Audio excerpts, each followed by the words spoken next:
If you're a fan of classic literature, you will have heard of the Brontë sisters. Charlotte, Emily and Anne wrote Gothic novels and poetry under male pen names before their tragic and untimely deaths. The trio lived in the village of Haworth, around 20 miles west of Leeds, surrounded by harsh and unforgiving Yorkshire moorland. Although the brooding conditions provided Emily with the inspiration for Wuthering Heights, it was their home which ultimately contributed to their death from tuberculosis. Known as consumption at the time of the Brontës, tuberculosis, or TB, is a contagious disease caused by Mycobacterium tuberculosis. The most common form is respiratory TB, which affects the lungs. Symptoms include a continuous cough, and sometimes coughing up blood, fatigue, high temperature, loss of appetite, and weight loss. If TB spreads to another part of the body, it can cause additional symptoms, such as swollen glands, pains, aches, stiffness and swelling, vomiting, rashes, constipation, dark or cloudy urine, and confusion. There are two phases of tuberculosis.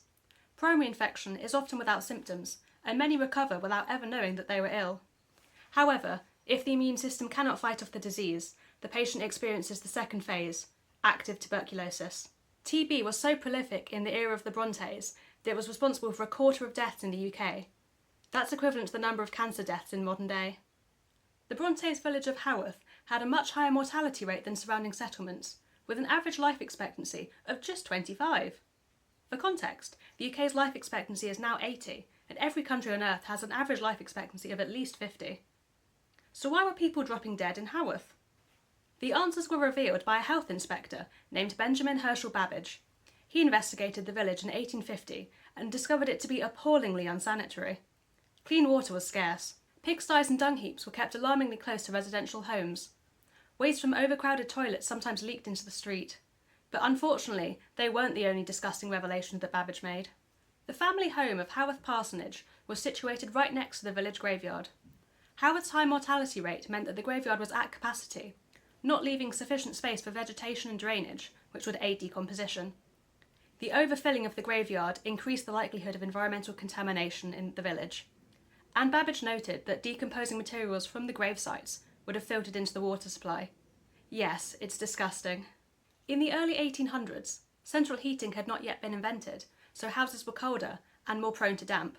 The wet and chilly weather of the moorlands would have exacerbated this problem even further at Haworth Parsonage. Nowadays, we know that dampness and mould can cause significant health problems.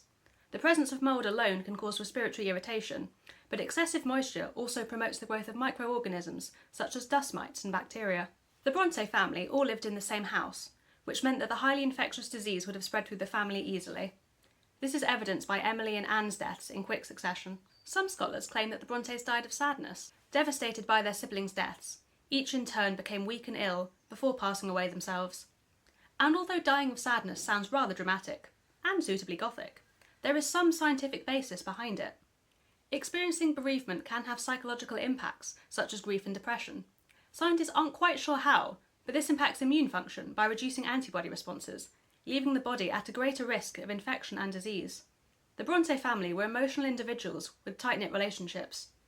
Experiencing grief from the loss of a sibling could have caused a dip in their immune system functioning, allowing active tuberculosis to take hold. Thanks to antibiotics, improved living conditions, and a vaccination programme, TB is no longer prevalent in the UK.